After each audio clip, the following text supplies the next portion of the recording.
رب العالمين والعاقبة للمتقين ولا عدوان إلا على الظالمين أشهد أن لا إله إلا الله وحده لا شريك له وأشهد أن محمدا عبده ورسوله اللهم صل وسلم وبارك على سيدنا محمد وعلى آله وصحبه أجمعين سبحانك لا علم لنا إلا ما علمتنا إنك أنت العليم الحكيم رب اشرح لي صدري ويسر لي أمري واحلل عقدة من لساني يفقه قولي وبعد.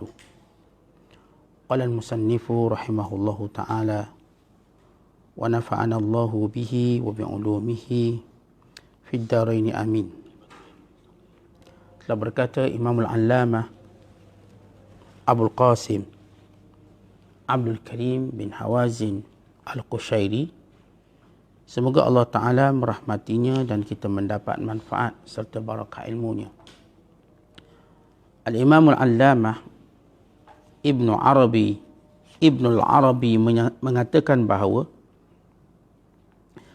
dia mendengar khabar bahawa Sufyan Al-Thawri menyatakan ada 5 macam manusia yang paling mulia di dunia ini. Yang pertama, ulama yang hidup mencukupkan diri dengan yang sedikit untuk keperluan hidupnya. Yang kedua, seorang hakim yang sufi. Yang ketiga, seorang kaya yang rendah hati. Yang keempat, seorang miskin yang bersyukur. Dan yang kelima, seorang bangsawan yang mengikut sunnah Rasul. Yahya bin Mu'az menegaskan, kerendahan hati adalah sifat yang sangat baik bagi setiap orang. Tapi ia paling baik bagi seorang yang kaya. Kesombongan adalah sifat yang menjijikkan bagi setiap orang. Tetapi ia paling menjijikkan jika terdapat pada orang miskin. Imam Ibn Atta menyatakan, tawadhu' adalah menerima kebenaran dari siapa pun juga datangnya. Dikatakan, ketika Zaid bin Thabit sedang mengendarai unta, Ibn Abbas radhiyallahu ta'ala anhuma datang mendekatinya agar dapat memegang kendali kudanya, yakni tali kudanya. Maka Zaid bin Thabit radhiyallahu ta'ala anhu lalu mencegahnya, jangan wahai anak saudara Rasulullah. Ibn Abbas berkata, begitulah yang diperintahkan pada kami untuk kami lakukan terhadap para ulama kami. Maka Zaid bin Thabit meraih tangan Ibn Abbas dan menciumnya. Lalu berkata, ini adalah apa yang kami diperintahkan untuk kami lakukan terhadap keluarga Rasulullah sallallahu alaihi wasallam.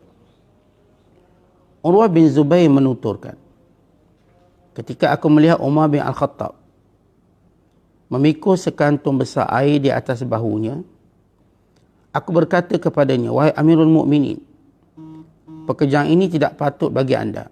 Beliau menjawab, ketika para utusan datang kepadaku mendengarkan, mentaatiku, suatu perasaan sombong merasuk ke dalam hatiku. Dan kini aku ingin menghancurkannya. Beliau terus memikul air itu dan membawanya ke rumah seorang wanita Ansar dan mengisikannya ke dalam tong milik wanita itu. Abu Nas As-Sarraj At-Tusi mengkhabarkan, ketika Abu Hurairah radhiyallahu ta'ala anhu menjadi gubernur di Madinah, dia pernah terlihat sedang memikul seikat kayu di atas bahunya dan berteriak-teriak, berjalan untuk gubernur. Abdullah Ar-Razi menjelaskan, khusyuknya hati adalah tidak membeza-bezakan dalam memberikan layanan. Abu Sulaiman Darani berkata, barang siapa yang masih memberikan nilai kepada dirinya sendiri tidak akan merasakan manisnya ibadat. Yahya bin Mu'az mengatakan, keangkuhan terhadap orang yang bersikap sombong terhadapmu dikarenakan kekayaannya adalah sifat khusyuk. Asy-Syibli, semoga Allah merahmatinya, berpendapat, kehinaan diriku melebihi kehinaan orang Yahudi. Seorang laki-laki datang kepada Syibli yang bertanya kepadanya, siapakah engkau? Dia menjawab, wahai Syekh, Saya hanyalah titik yang ada di bawah huruf ba. Syibli berkata, engkau adalah saksiku sebab engkau menganggap rendah kedudukan dirimu sendiri. Ibnu Abbas, semoga Allah meredainya dan meredai ayahnya, menyatakan salah satu bahagian kekhusyukan adalah bahawa orang meminum sisa minuman yang ditinggalkan oleh saudaranya. Bishr mengajarkan, berilah salam kepada para pecinta dunia dengan cara tidak memberi salam pada mereka. Shu'aib bin Harb berkata, ketika aku sedang melakukan tawaf di Kaabah, seorang tiba-tiba mengikutku dan aku menoleh kepadanya. Ternyata orang itu ialah Fudail bin Iyad, yang lalu berkata, wahai Abu Saleh, jika engkau berfikiran bahawa di antara manusia yang melakukan ibadat haji ini ada yang lebih hina daripada dirimu atau diriku, maka betapa buruknya fikiranmu itu. Salah seorang sufi menyatakan, aku melihat seorang laki-laki ketika sedang melakukan tawaf di Kaabah. Dia sedang dikelilingi oleh orang-orang yang banyak memuji-muji dirinya. Kerana perbuatan mereka itu, mereka menghalangi orang lain dari melakukan tawaf. Kemudian, beberapa waktu setelah itu aku melihat dia sedang mengemis kepada orang yang lewat di sebuah jambatan di Baghdad. Aku terkejut dan hairan. Dia lalu berkata kepadaku, aku dulu membanggakan diri di tempat di mana manusia mesti merendahkan diri. Maka Allah Ta'ala lalu menimpakan kehinaan kepadaku di tempat di mana manusia berbangga diri. Muslimin dan muslimat yang dirahmati Allah sekalian, masih lagi kita membicarakan kalam Imam Abul Qasim Al-Qushairi yang berkait dengan tawaduk dan khusyuk. Moga dengan memahami kata-kata beliau, kisah-kisah dan cerita mampu menjadikan kita orang yang mempunyai sifat tersebut. Kerana dengan sifat tersebut kita selamat di sisi Allah. Kerana sifat itu ialah sifat para anbiya alaihi salatu wassalam. Bukan para ulama al-amilin, para awliya al-muqarrabin dan orang soleh al-maqbulin. Maka oleh kerana Allah Ta'ala bila mana memerintahkan kita bersifat dengan sifat yang baik, mematuhi dan mentaati perintahnya, Allah Ta'ala menurunkan kepada kita misal dan contoh untuk menunjukkan perkara ini tidak mustahil, untuk menunjukkan perkara ini dalam kemampuan kita, bukan di luar kemampuan, untuk menunjukkan bahawa Islam bukanlah teori tapi ada bukti, dan bukti ini akan ada sepanjang zaman sehinggalah hari berdirinya atau berlakunya kiamat. Dan kita ingin menempatkan diri kita salah seorang daripada mereka. Dengan usia yang Allah Ta'ala berikan kepada kita, moga-moga Allah Ta'ala menyampaikan kita kepada darjat kemuliaan ini. Dan kita yakin dan percaya kalau niat kita betul dan niat kita kuat, nescaya Allah Ta'ala akan sampaikan kita pada darjat tersebut, walaupun bukan dengan amalan kita tetapi dengan niat kita dan dengan permohonan kita, sebagaimana sabda Nabi SAW, man sa'ala syahadata bisidqin ballaghahu Allahu manazil syuhada wa imma ta'ala firashihi. Siapa yang memohon pada Allah untuk mendapat kesyahidan, mati syahid, dengan benar-benar, dengan sungguh-sungguh, Allah akan menyampaikannya pada darjat para syuhada, walaupun dia mati di rumahnya, di atas tilamnya. Dan perkara yang sama yang kita fahami daripada hadis ini, siapa yang memohon untuk menjadi orang yang khusyuk, siapa yang memohon untuk menjadi orang yang tawaduk dengan benar, nescaya Allah Ta'ala akan menyampaikannya pada martabat itu, walaupun dia tidak pernah sampai dengan perbuatannya. Sebab itu, niat suatu keutamaan, niat satu kekuatan, niat ini umpama sauh atau tali yang kita ikat pada satu tempat yang kukuh. Andai kata kita pernah hanyut, namun kita tak akan pergi jauh kerana tali yang terikat kemas pada pelabuhan tersebut. Maka begitu contoh niat yang kuat. Baik, kita lihat bagaimana Al-Imam Abul Qasim menceritakan tentang nilai sebenar tawaduk. Kata beliau, Imam Sufyan Ats-Tsauri, sebagaimana riwayat daripada Imam Ibn al-Arabi al-Maliki, dia kata ada 5 orang yang paling mulia atas dunia ni. 5 orang. Kenapa kita nak kenal 5 orang ni? Mudah-mudahan kita menjadi salah satu daripada mereka atau menjadi sahabat kepada mereka. Yang pertama, kata Imam Ats-Tsauri, yang paling mulia sekali ialah ulama yang hidup dengan sederhana. Ulama yang hidup sekadar mencukupkannya. Maknanya ini orang yang mulia. Yang kedua ialah hakim yang sufi. Hakim yang sufi, yakni yang meletakkan akhirat. Hakim ni takkan terima rasuah. Hakim yang sufi, hakim yang menjaga ibadat. Hakim yang as-sufi, yang sentiasa ingat Allah. Yang ketiga ialah orang kaya tapi dia rendah hati. Tengok orang kaya ni, Masya Allah, kalau kita tengok daripada penampilannya tak nampak pun dia kaya. Kalau kita tengok, kita dengar dia bercakap, tak ada pun dia nak bangga dengan kekayaan. Kalaupun dia duduk dengan bersama kita, duduk sebagaimana kita, bukan sebagaimana dia. Kita santai-santai, dia pun santai-santai. Dia boleh makan tempat kita makan, dia boleh duduk makan dalam dulang atau sebagainya. Maka ini orang kaya yang tawaduk. Kalau orang kata, oh, dia tu baik dengan orang kaya, tak apalah kalau saya baik dengan orang kaya yang baik-baik, apa salahnya? Maka itu orang kaya yang antara manusia yang paling mulia di dunia. Dan yang keempat, ialah orang miskin yang bersyukur. Kita jumpa orang miskin, dia tidaklah cepat meminta. Dia taklah cepat mengadu masalah dia. Dia sentiasa kita dengar lafaz syukur. Padahal dalam keadaan orang miskin, pasti kerjanya cuma mengadu masalah. Saya anak nak sekolah, saya isteri saya, ini mak saya, ayah saya sendiri. Kalau kita duduk dengan dia, syarat dengan permohonan permintaan bantuan, maka ini normal. Tapi duduk dengan orang miskin yang sentiasa bersyukur pada Allah. Alhamdulillah. Terima kasih Ustaz, ada orang bagi saya daging korban. Alhamdulillah, cukup untuk kami. Kami syukur, cukup untuk kami seminggu. Ada orang nak bagi, saya tak nak dah. Saya dah cukup, bagilah ke orang lain pula. Bukan saya je nak, ada orang lain juga nak. Orang macam ni, Masya Allah, dia tanda syukur, dia nak berkongsi. Dia tak conquer nak. Boleh, nak bantu, boleh lagi. Dah rumah dia macam kedai jual daging pula. Banyak. Rumah dia macam store beras. Sebab dia nak bolok semua. Tapi orang miskin bersyukur, dia tahu ada orang lain yang nak juga. Pergilah jumpa orang lain. Bahkan dia tolong tunjuk pula, ni sahabat saya juga dia susah, pergilah hantar. Saya dah cukup, Alhamdulillah. Maka ini orang yang mulia. Yang kelima, orang bangsawan. Maksud bangsawan ni orang ada pangkat. Orang menjadi ikutan manusia.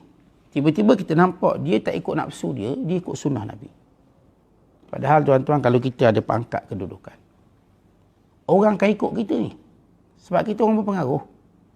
Orang akan ikut. Ini bangsawan. Ini berpangkat. Kita buat apa pun orang ikut. Kita main golf, orang main golf. Kita pakai seluar macam ni, orang pun ikut. Oh, ini pandangan orang pada dia, nasab keturunan yang baik, bangsawan, berpangkat. Tetapi dia memilih untuk ikut sunnah Nabi SAW. Dia menjaga ibadat, menjaga tutur kata, menjaga setiap percakapannya. Maka ini orang yang hebat. Baik, itu 5 golongan. Dalam golongan tadi ialah orang yang merendah diri. Orang kaya yang rendah diri. Manakala Yahya bin Mu'az perlu menyebut, sifat tawaduk ni baik. Semua orang kalau ada sifat tawaduk baik. Tetapi ia menjadi lebih baik kalau ada pada orang kaya. Sebab itu tuan-tuan, kalau kita jumpa orang kaya yang tawaduk, dampingi dia, jauh lebih baik. Sebab dia ada benda-benda yang untuk dia takabur, dia tak takabur, dia rendah diri. Maka dia teman kamu. Orang kaya yang tawaduk, yang menjaga hubungannya dengan Allah, merendahkan diri dengan manusia. Dan kata Imam Yahya lagi, sombong ni semua perangai buruk. Memang milik orang kaya. Sebut je orang kaya, dia adalah sombong tu. Tapi kalau sombong ni kena pada orang miskin, dia lagi teruk pada orang kaya yang sombong. Kerana orang kaya yang sombong, dia ada sesuatu untuk dia sombong. Ni orang miskin tak ada apa. Rumah pun sewa, ihsan orang, tapi dia boleh sombong. Kena pula sombong dengan Tuhan sembahyang, tidak. Macam dia sibuk mesyuarat keluar negara ke apa, duduk rumah tak solat.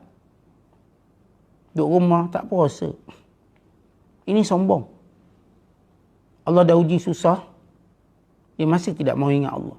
Ya, orang kaya patutlah dia sombong sebab dia banyak duit. Dia banyak mesyuarat. Orang lain nak jumpa dia pun payah. Maka sebab kesombongan tu ada asas walaupun tetap tercela. Tapi orang miskin tak ada sebab pun dia nak sombong dengan Allah Ta'ala. Tapi dia memilih sombong dengan Allah. Justru itu dia akan sombong juga dengan manusia. Kata Imam Ibn Atta, zuhud yang sebenar atau tawaduk yang sebenar. Apa itu tawaduk, rendah diri yang sebenar? Ialah kita menerima kebenaran.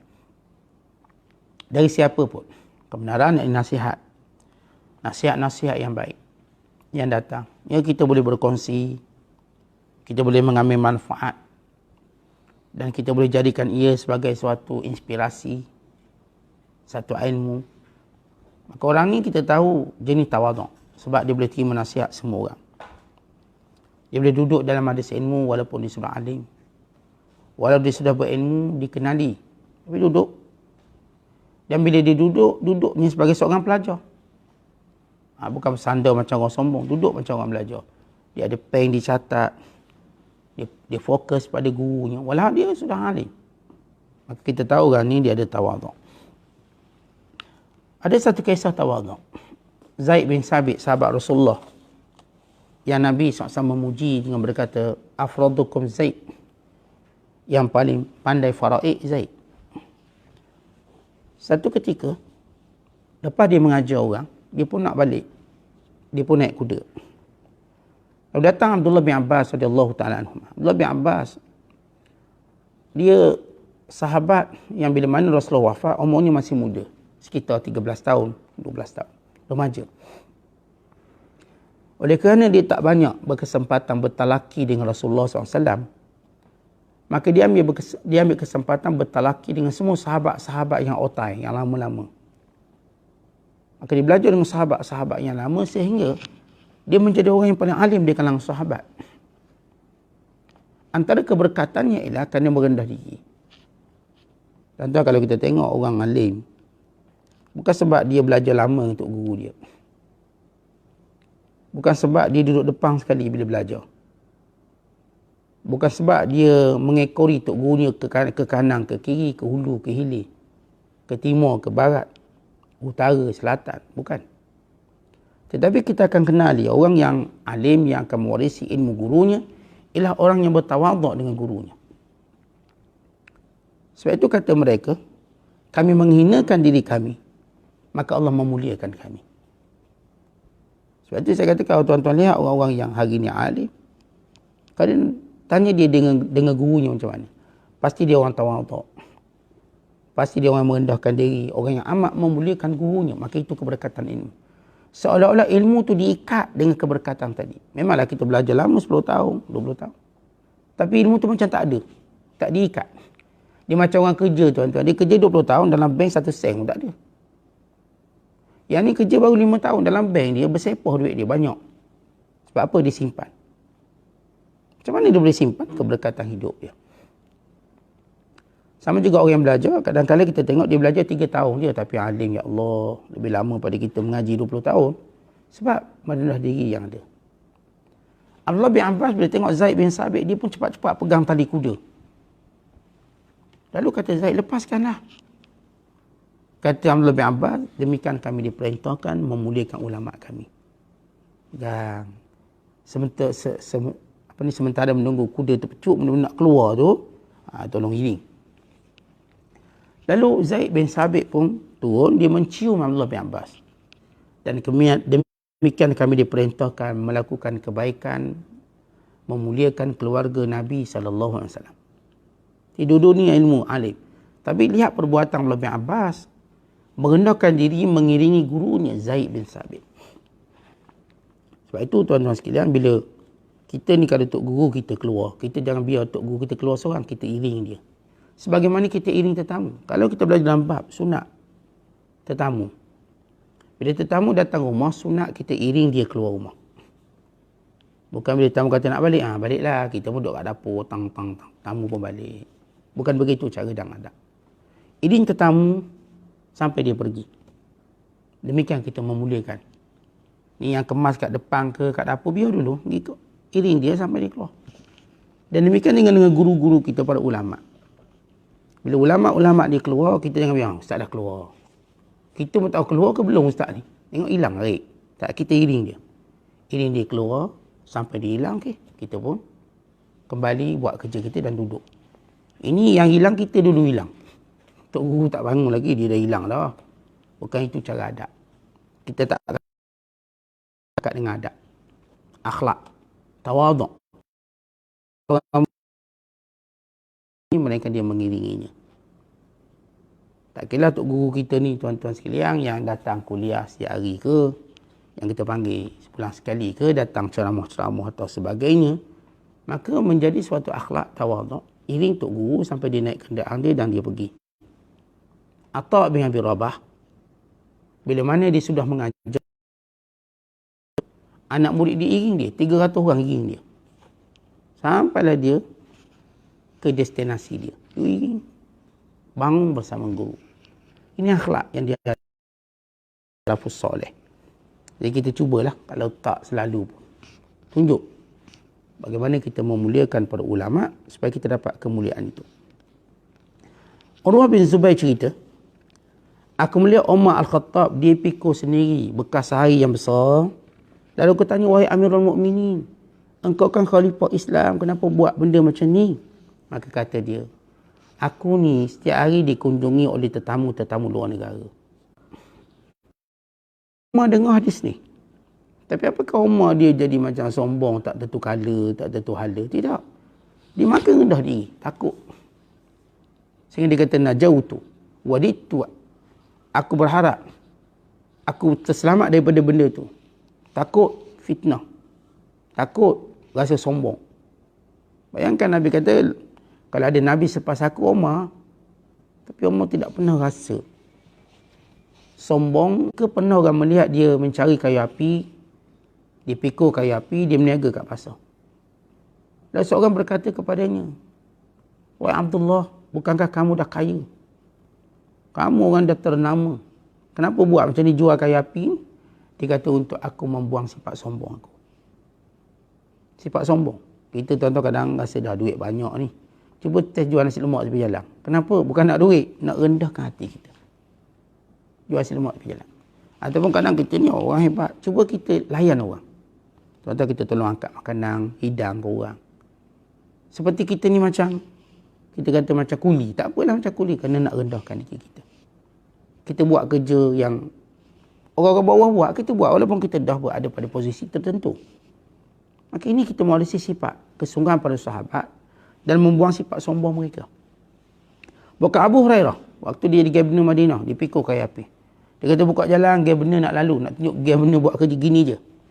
Jangan pandang hebat sangat, Gabna pun pikul kayu api. Maka tuan-tuan, ini sifat rendah diri. Sebab itu pernah ulama'-ulama', waktu mana mereka dipuji dengan kemuliaan itu dan ini, mereka kata apa? Al-a'mal bi khawatimiha, ingat. Menjadi nilai di sisi Allah kesudahan kita. Saya ni belum sudah. Kesudahan kita. Memanglah hari ni awak nampak saya mulia, saya bagus. Tapi kesudahan saya tak tahu macam mana. Hatta di kalangan mereka, kau dapat mimpi-mimpi yang baik. Ni ada seorang ibu mimpi anaknya masuk syurga. Dia tak cerita ke orang, mak saya mimpi saya ahli syurga. Dengan sesama tidak. Kata mereka, mimpi menghiburkan kamu, tetapi melayak. Kata Abu Sulaiman Darani, barang siapa meletak nilai pada dirinya dalam ibadat, maka dia akan hilang kemanisan ibadat. Tuan-tuan, jangan sesekali kita rasa kita dah sampai tahap wali, jauh sekali. Hatta kalau kita kata awak ni orang soleh, ya Allah, kita ni masih jauh. Orang dulu lebih hebat. Tuan-tuan, para ulama', setiap kali mereka mendengar cerita ulama' dulu, lebih hebat pada ulama' dulu. Bahkan mereka berkata, aina nahnu min haula. Allah, hebat mereka. Macam mana kita? Bagaimana kedudukan kita di sisi mereka? Tapi akan berlaku akhir zaman, kata Rasulullah SAW, orang sekarang menghina ulama-ulama dulu. Ulama dulu bukan reti, tak pandai. Kita yang pandai, kita reti. Tuan-tuan, ini bahasa-bahasa sombong. Kita hendaklah memulia ulama-ulama dulu. Walaupun huruf ba tu dah rendah, titik bawah dia. Ini menunjukkan bagaimana sifat tawaduk hendaklah sentiasa ada pada kita. Ibn Abbas radhiyallahu ta'ala anhuma berkata, nak tahu seorang itu khusyuk dan tawaduk, dia boleh minum air bekas orang lain. Kalau dia boleh minum bekas orang lain, dia tak rasa jijik, maka ini sifat tawaduk dan rendah diri. Sebab tu kalau kita lihat dalam satu hadis disebut, iza syaribtum fa as'aru. Kalau kau minum, tinggalkan sedikit.